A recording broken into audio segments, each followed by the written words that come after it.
Hello guys, welcome back to Rapid Dentistry. So after discussing your developmental disturbances, we are back again with another video on oral pathology. That is on the topic of benign and malignant neoplasms of the oral cavity. So we are talking about cancers here and your tumors. So benign and malignant.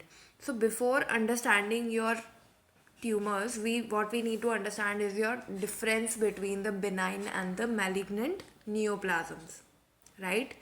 So your benign neoplasms are non-cancerous. That is very obvious, right? They are benign. Okay, so they are simple tumors, they are not cancers, while the malignant tumors are your cancerous tumors, right? So that is the most basic difference between your benign and malignant tumors, right? The second difference is your no metastasis. So your benign tumors, they do not undergo metastasis. So what is metastasis? Metastasis meaning that they don't spread to other parts of the body, to other tissues of the body. So your benign tumors do not spread to the other parts, while your malignant tumors have the speciality that they spread to the other parts of the body. Now your benign tumors are capsulated. So these tumors, they are surrounded by a capsule which prevents this tumors to spread to the other parts, right? So this capsule is confining these tumors, right? While your malignant tumors are non-capsulated, so they do not have such a capsule which benign tumors have. And now the benign tumors are non-invasive also, so they are not invading the tissues which are in the surrounding areas, while your malignant tumors are invasive.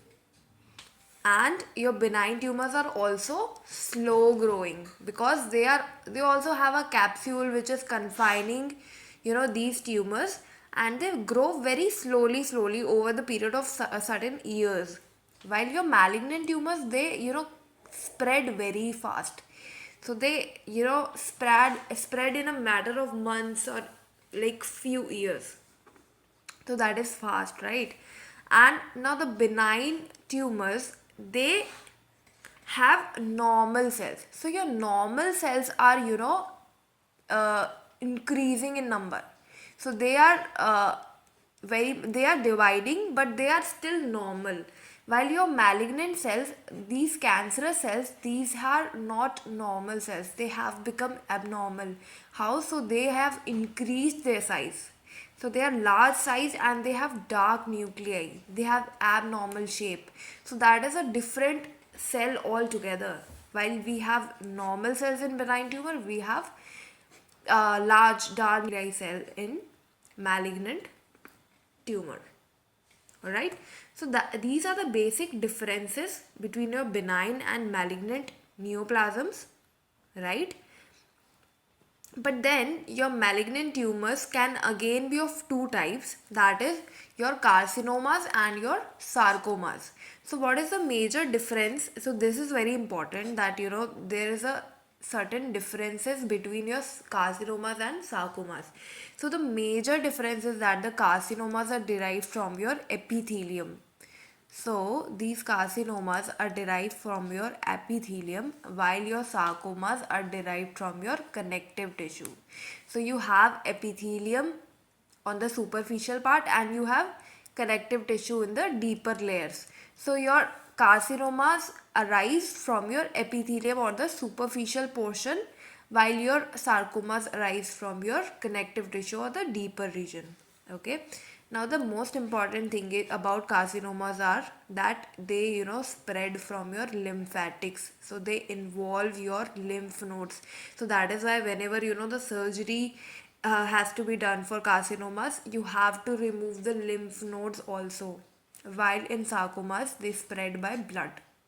So the blood is the main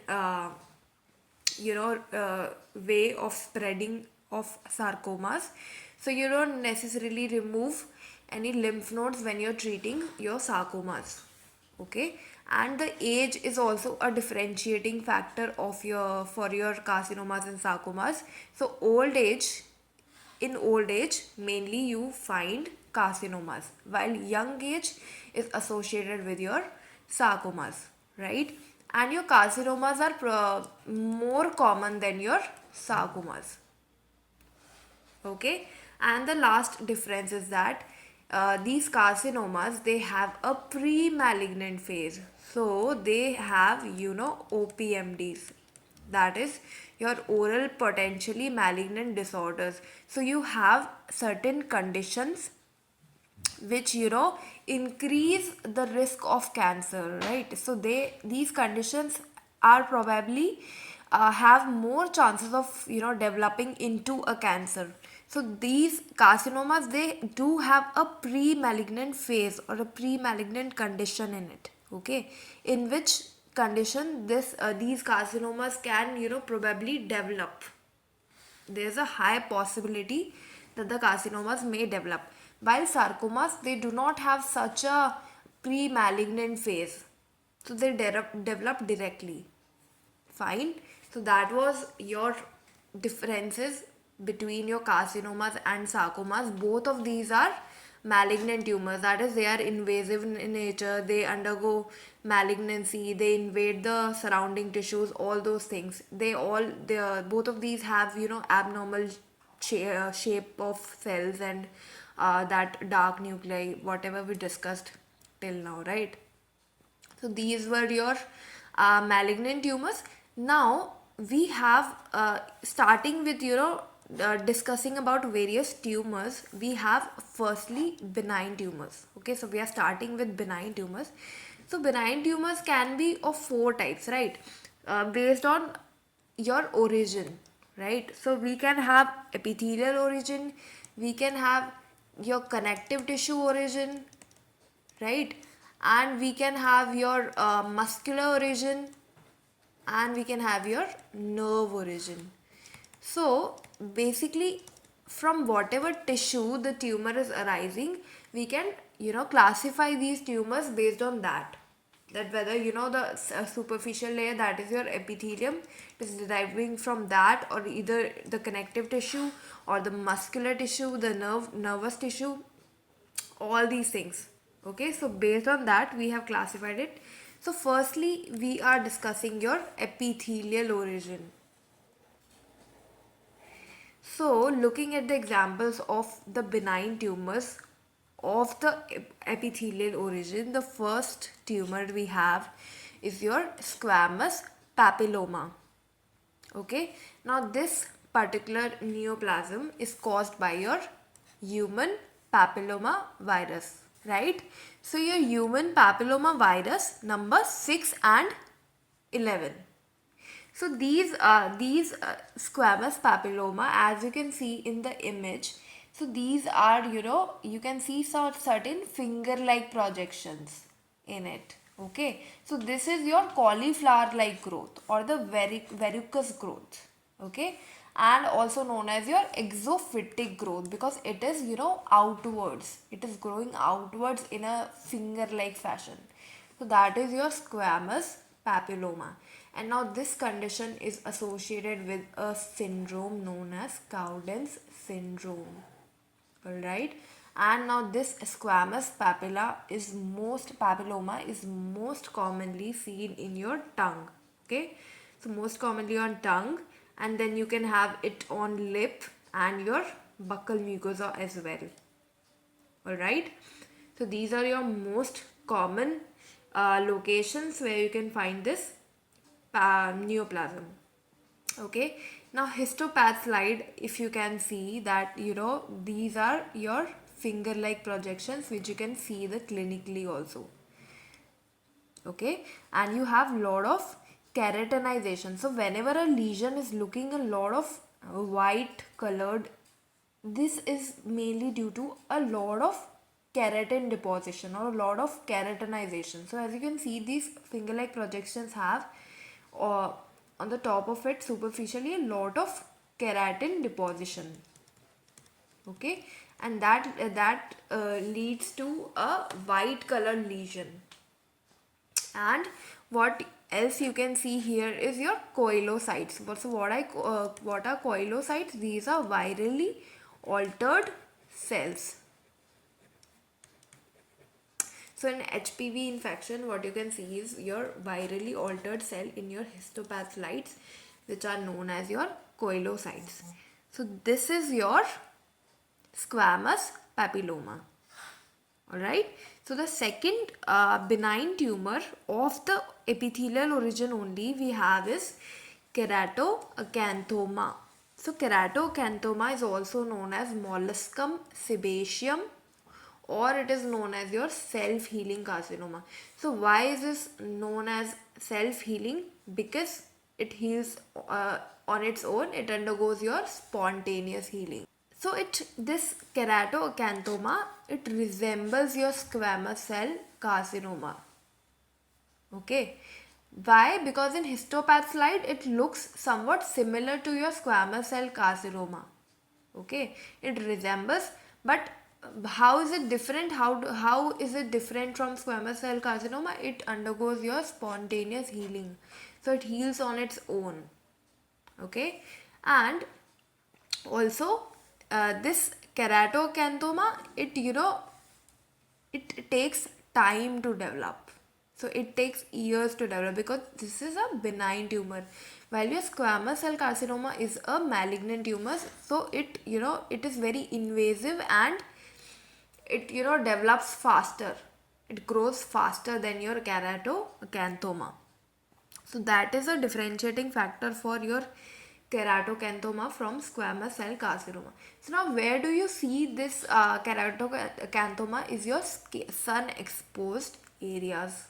So whatever areas on your skin which are most sun exposed due to like a hot sunlight, so these areas develop your this lesion known as keratoacanthoma in age of more than 60 years, and males are more commonly affected. Now this condition have a very interesting course. So the course is that this lesion first appears as a papule. So papule is nothing but it is a raised lesion which is less than 1 centimeter. Okay, and it's raised and it is solid, right? So that is your papule. Now what happens next is this papule, it converts into nodule. So nodule is your more than 1 centimeter in size. Papule was less than 1 centimeter and nodule is now more than 1 centimeter in size. Now this nodule, what happens to this is it undergoes and it forms a crateriform lesion. So what is a crateriform lesion? Crateriform lesion is like in center it forms a depression like thing, just like a crater. So we see craters on moon, right? So that is something present, a depression like thing present in the center of the lesion. So that lesion is there, it forms, and then what happens is there is a in the center there is a keratin core. So there's a lot of keratin deposition in the center of this lesion. Now what happens next is this keratin core, it expels out on its own. Okay, and then this lesion undergoes your spontaneous healing. So you can see in the histopath slide that there's lot of keratinization. So this is your keratin core present here. Okay, this expels out on its own and then the lesion undergoes your spontaneous healing. Okay, and also by seeing this histopath slide you can differentiate this keratoacanthoma from your squamous cell carcinoma. How? Because the epithelial cells here are normal. So if you zoom in and see this under high power, you'll see that the epithelium is very normal. The cells are normal. While in squamous cell carcinoma, you'll see that the cells are abnormal in size and shape and the nuclei. Right? So that was your keratoacanthoma, also known as your molluscum sebaceum. Okay. So it finally heals on its own. It is present in your sun exposed areas, okay, mostly in your skin of the face, and it is present in your more than 60-year-old. It forms a papule first, which increases in size, forms nodule, then a lesion which has a crater in at the center of it, and then the keratin core, it expels out on its own, and then the lesion undergoes spontaneous healing. So that was your keratoacanthoma.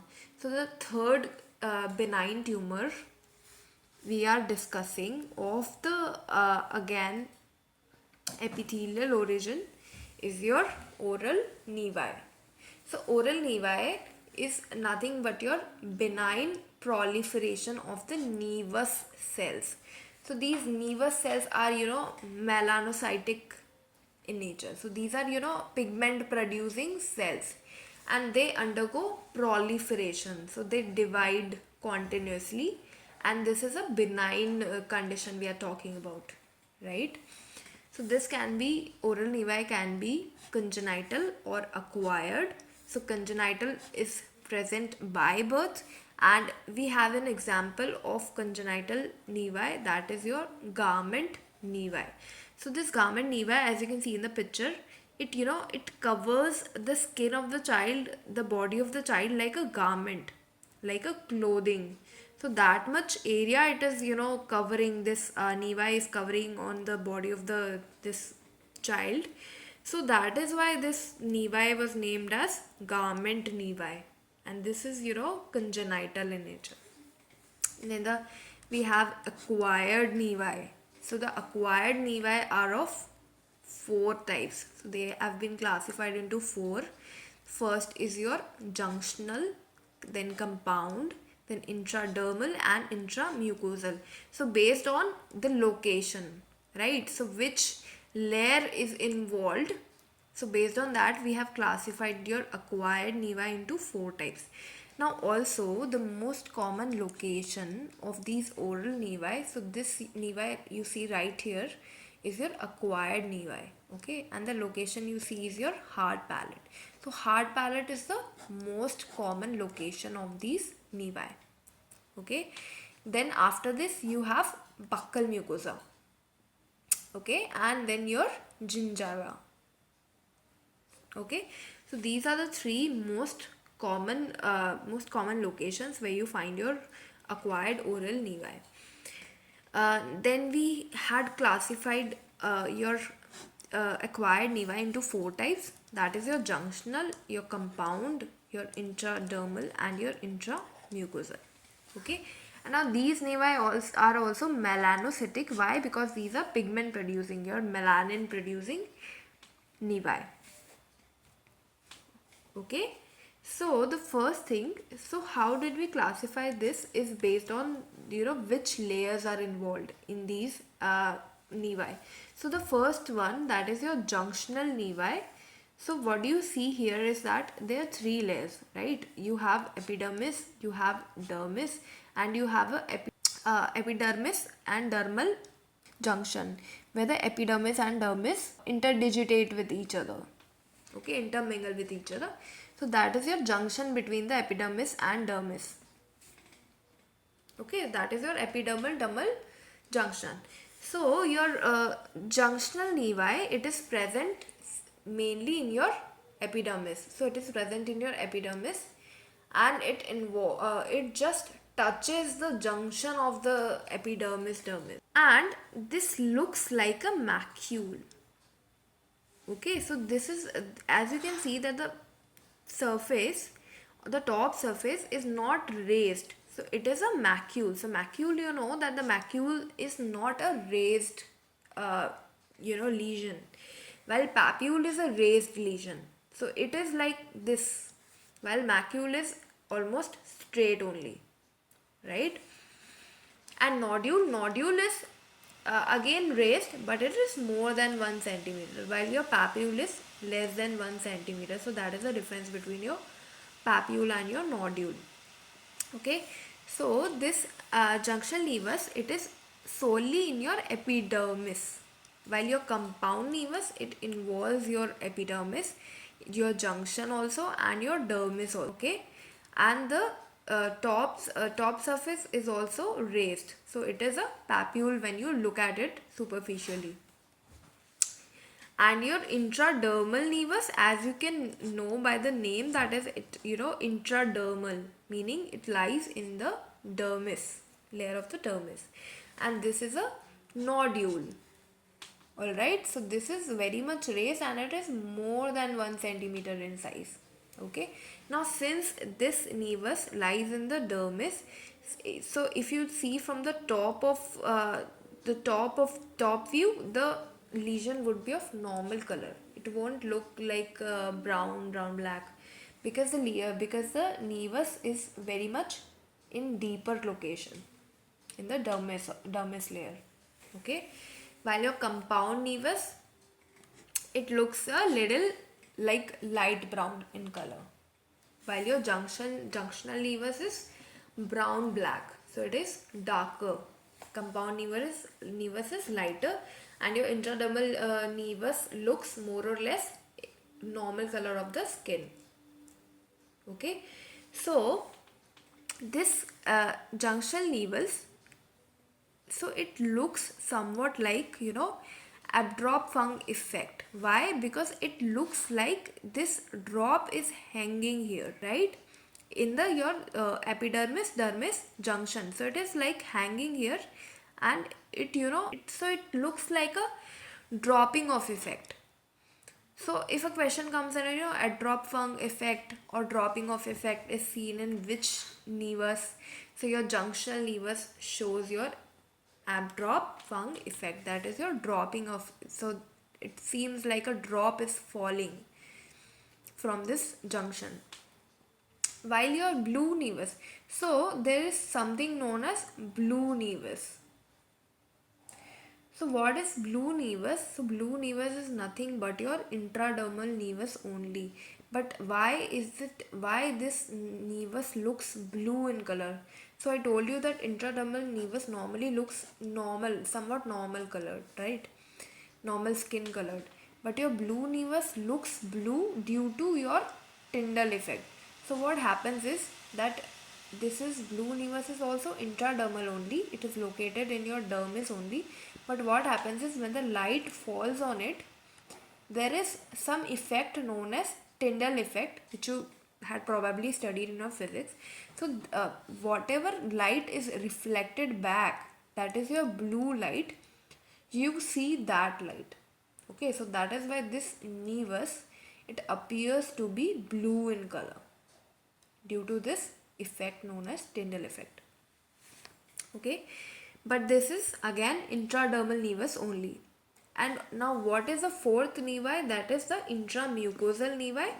So this nevi is nothing but whenever your intradermal nevi is present in your oral cavity or in your mouth, that is known as your intramucosal. That same thing is known as intramucosal, and this nevus is most common in your oral cavity. Intramucosal. Okay, that is the same as your intradermal nevus. So for skin, we use the term intradermal, and for oral cavity, we use the term intramucosal. So as simple as that. Okay.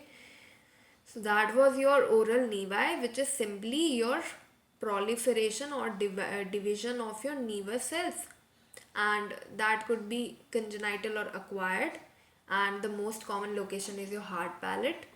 Acquired could be of 4 types.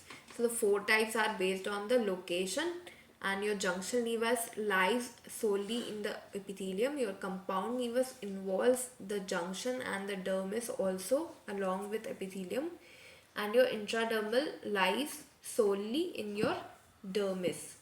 Okay, and that was about your all these nevus.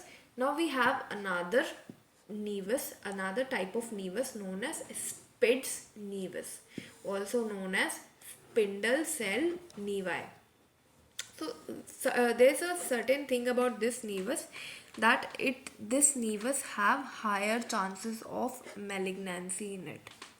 Okay, so it has high probability of developing into cancer. So that could be a question that uh, which nevi is has the highest probability of developing into cancer. So that the answer is your SPIDS nevi, or the spindle cell nevi. Now after nevi, what we are going to discuss are your pre-malignant lesions and conditions, that is your OPMD. So I told you that your carcinomas, they have a they have a pre-malignant state or pre-malignant phase, or we can say that certain lesions or certain conditions, they have high probability of developing into cancers. So we need to know that what are those lesions and conditions. Your WHO defined your pre-malignant lesion as your morphologically altered tissue which has higher chances of developing into cancers.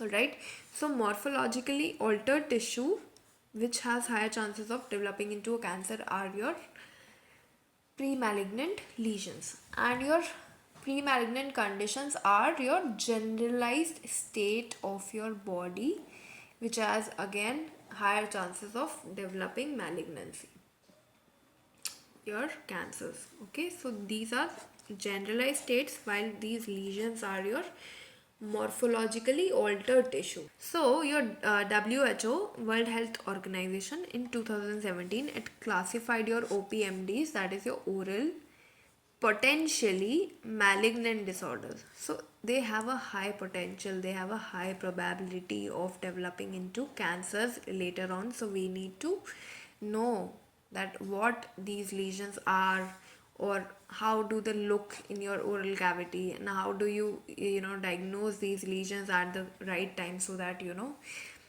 these do not later on develop cancers. You can pretty much prevent them. Okay, and so the first lesion that comes in OPMDs is your erythroplakia. So it has your 25% chances of developing into malignancy. And then you have erythroleukoplakia, which is kind of a combination of your erythroplakia and your leukoplakia. Then you have your OSMF, okay, that is your oral submucous fibrosis, in which the fibrosis occurs in your buccal mucosa and your mouth opening pretty much reduces. Then you have dyskeratosis congenita, then the smokeless tobacco keratosis, then your palatal lesions which are associated with your reverse smoking. Then you have chronic candidiasis, or also known as your candidal leukoplakia. Okay, then another condition is your lichen planus. Okay, so these are your immunologically developed conditions. And then you have your DLE, that is your discoid lupus erythematosus. Then the syphilitic glossitis, also known as geometric glossitis, interstitial glossitis. Then the 12th condition, the last condition, is your actinic cheilitis. So actinic cheilitis, when it involves your lip only. Okay, so all these conditions are under your oral potentially malignant disorders. These may develop into cancers, but the certain thing you need to know about cancers is that the normal cells. So how the normal cells undergo such transformation that they develop into a cancerous cell. So what actually happens? So there is a term known as dysplasia. So dysplasia is something which happens to a cell, so which converts your normal cell into your cancerous cell. Okay, so your dysplasia is a reversible condition. It is still not irreversible condition. Even when the cell has got dysplasia, it can still revert back to your normal cell. Okay, but it can progress further to form your cancerous cell also. So your dysplasia can be mild, moderate or severe. So when do we call it mild is when 1/3 of the epithelium is involved. So as you can see in the figure that when 1/3 of the epithelium is involved, we call it mild. When around 2/3 is involved, we call it moderate. And when the whole of the epithelium, so this forms like this whole of the epithelium is involved, we call it severe dysplasia. So dysplasia we are going to see in next part of this video, that is your benign and malignant neoplasms. Okay, and thank you for this video, and I'll see you in the next one. Thank you, and subscribe the channel.